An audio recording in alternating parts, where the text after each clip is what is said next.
What's going on, Sign Dreamers, and anyone else who is viewing this video? My name's AJ, and we are back here with another YouTube tutorial video on software 7.3. So what this does is when we're ever dealing with the export and import button, really what it did was when you click export, you'd get like a little exporting notification here in this cell, and then this data would be sent into your customer order calendar spreadsheet there.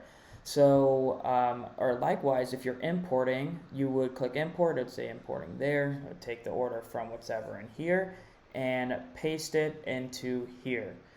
Okay, so one trouble with this was if you clicked export, there wasn't any notification that there was already existing orders in your customer calendar spreadsheet for this given date that you were exporting to.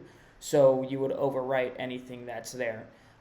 So what this does is this helps prevent that situation on having to overwrite an order on accident when you really didn't mean to. So let's go ahead and get started.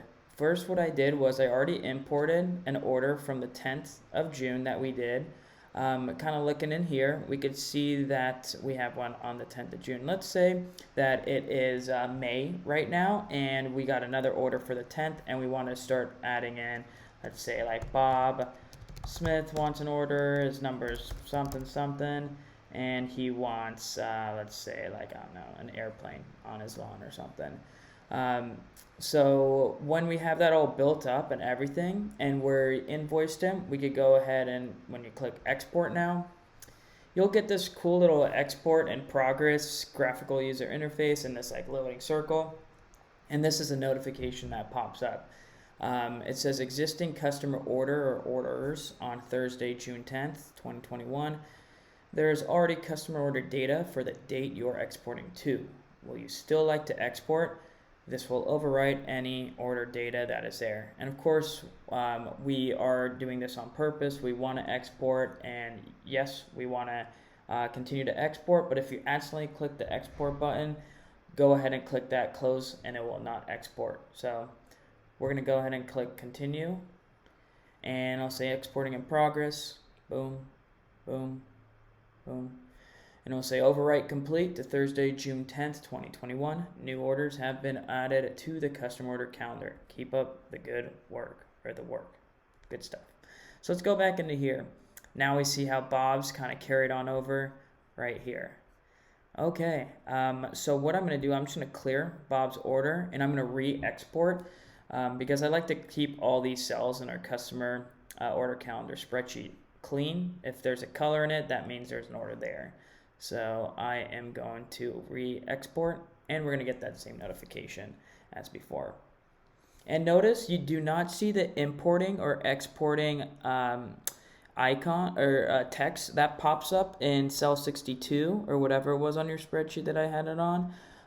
It just will show up in this graphical user interface now. So let's continue. Yes, we want to overwrite it.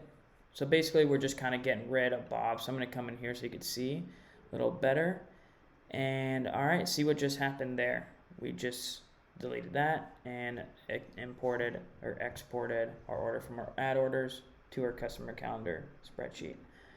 Okay, that's really just about it. So let's say we have a date and there is not existing data in it. For example, on the 11th of June, we did not get any orders or have any setups that day. So what I am going to do is let's change this date to the 11th, and let's export it to the 11th. Now, since we don't have any customer order data already there, we're not going to get a would you like to override kind of question. It'll just go ahead and export it. So it'll say export complete to Friday, June 11th. This is the first time exporting to this date. Keep up the great work. Love to see that. All right. So I am going to clear this, and I'm just going to go on the back end right here for the 11th. And of course, this wasn't for the 11th right there, so I am going to just, this is one way to override it and just reset the cells, copy and paste. We just want to make sure we got those image equations in there. All right, let's go ahead and try the import. So if you import, you'll just see like the importing in progress. Same kind of deal. and everything that's going on here. All right, and then it imports. Very cool. So if you have any questions or comments, or you're just viewing this video for a solution for your business, go ahead and leave a comment below. Would love to help you out. Any of my Sign Dreamers clients, go ahead and let me know what you think in the comments. And if you have any questions, let's get together and chat. I'd love to hear how your business is doing. All right, everyone, take care. Signing off.